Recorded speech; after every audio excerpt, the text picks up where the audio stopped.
I have a missing senior, 96-year-old. He did not take his walker, he did not take his phone, and he did not take his wallet. Although the worst thing with gators is normally they'll take something and they'll go hide it. Yeah.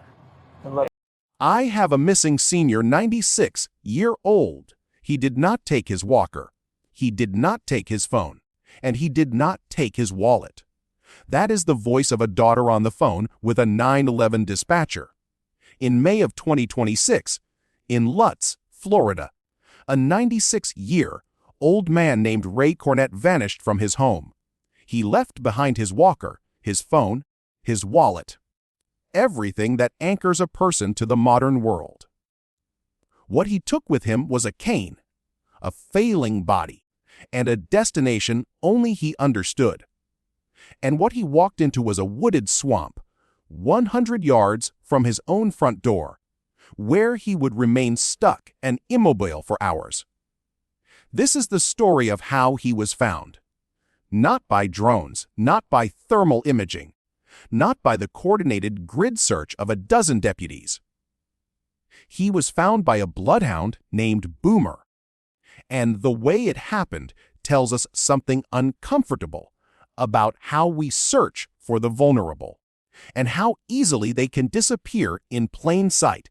Before we go deeper into what the body camera footage and 911 audio actually show, make sure you're subscribed to Police Bodycam Legal Analysis, because we don't just cover the story, we follow the evidence. The call came in just after 100 p.m. May 2026, a woman calls 911 with concerns about her father, 96-year-old Ray Cornett. 911, do you need police, fire, or medical? I am not sure. I have a missing senior, 96-year-old, who apparently has walked off from the house and hasn't been able to be found for over an hour and a half. Okay. Ray's daughter told the dispatcher she had last seen him around 11:30 that morning, when he lay down for a nap. She had a headache, she said.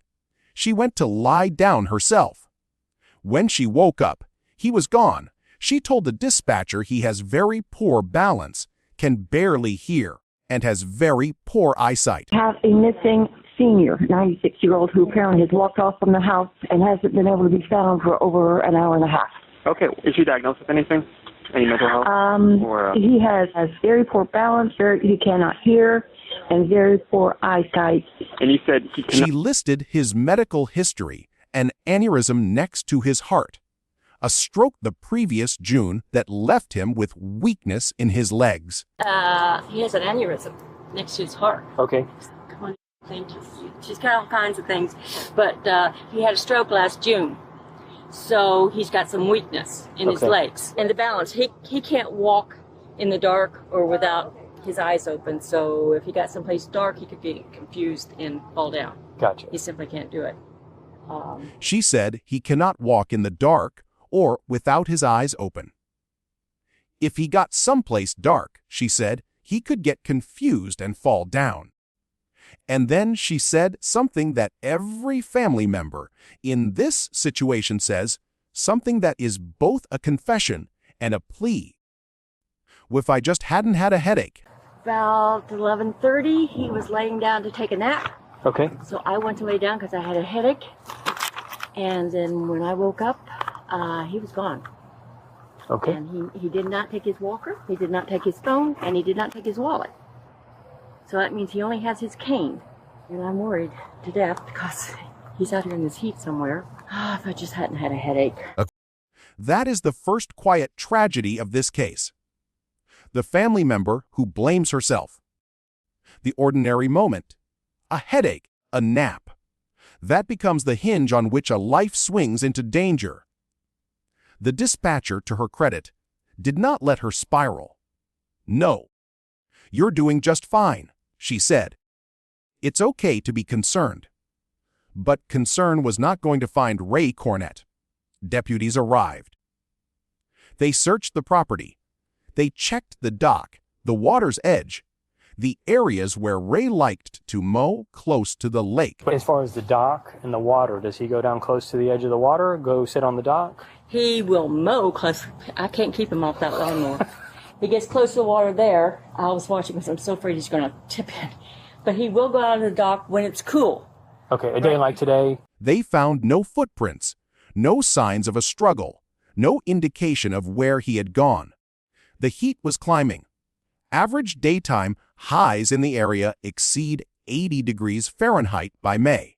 For a 96-year-old man with an aneurysm and a history of stroke, prolonged exposure to that heat was not a discomfort. It was a timer. And then there was the other concern.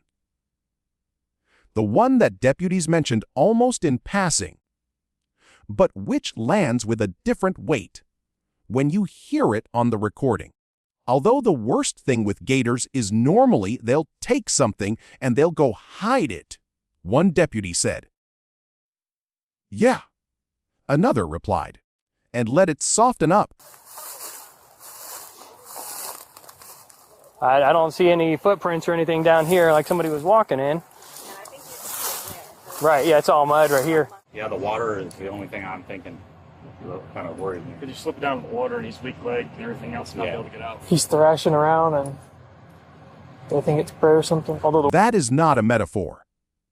That is a factual statement about the behavior of alligators in Florida waterways, and it hangs in the air like a verdict waiting to be delivered. Ray had been missing for over 6 hours. Nightfall was approaching. The deputies had found nothing. The family had found nothing. The neighbor, who suggested Ray might have gone into the woods. The woods, he said. He could fall there in a heartbeat. Was right.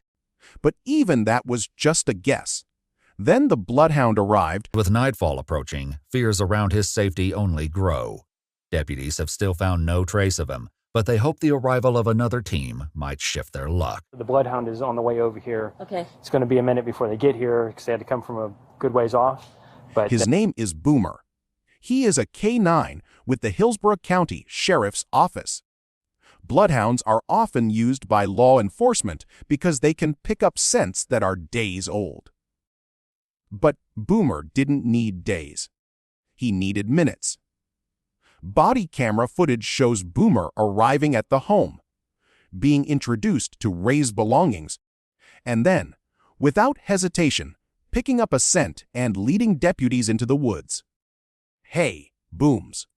Find him. can get somewhere with that too. Okay. Bloodhounds are often used by law enforcement due to their ability to pick up scents that are days old, and a K-9 named Boomer is about to demonstrate just how remarkable the breed can be when tasked with a search and rescue mission. Find him!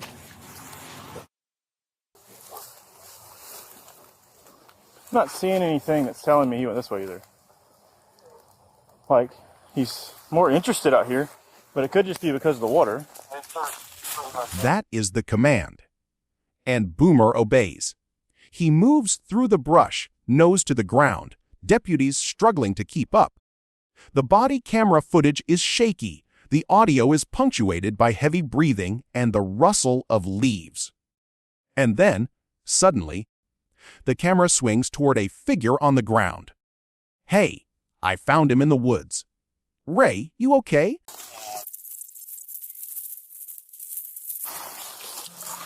Hey, he's right here. Hey, I found him in the woods.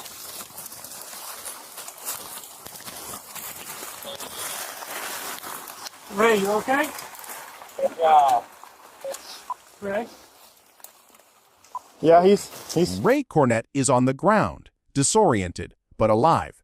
He has been stuck there, immobile, for hours. He is about 100 yards from his own home. 100 yards. The length of a football field. That is the distance between safety and disappearance.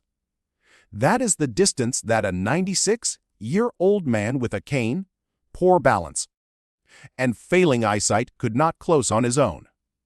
Were you trying to go look at the neighbor's house? A deputy asks. Yeah, Ray says. I just meant to go to the mailbox. I had an envelope in my pocket. I just meant to go to the mailbox. I had an envelope in my pocket. Okay, well, we'll check you when you stand I up. saw it in there. I think it's over there. Okay. Ready? Can you walk at all? Yeah, I can walk. What way you want to go? The hard part is a couple of big roots here. Got a big root there. We need to. That is the second quiet tragedy. He wasn't running away. He wasn't confused in the way that implies a total break from reality. He was going to the mailbox. He took a shortcut through the woods. The only thing I can think of is he was curious about that house, which you could barely see. Ray has now been missing for over 6 hours, and with nightfall approaching, fears around his safety only grow. Deputies have still found no trace of him, but they hope the arrival of another team might shift their luck. The Bloodhound is on the way over here. Okay. It's going to be a minute before they get here because they had to come from a good ways off. And he could not get up. How long you been out here? A deputy asks. A couple hours, Ray says. Yeah. Probably, the deputy replies.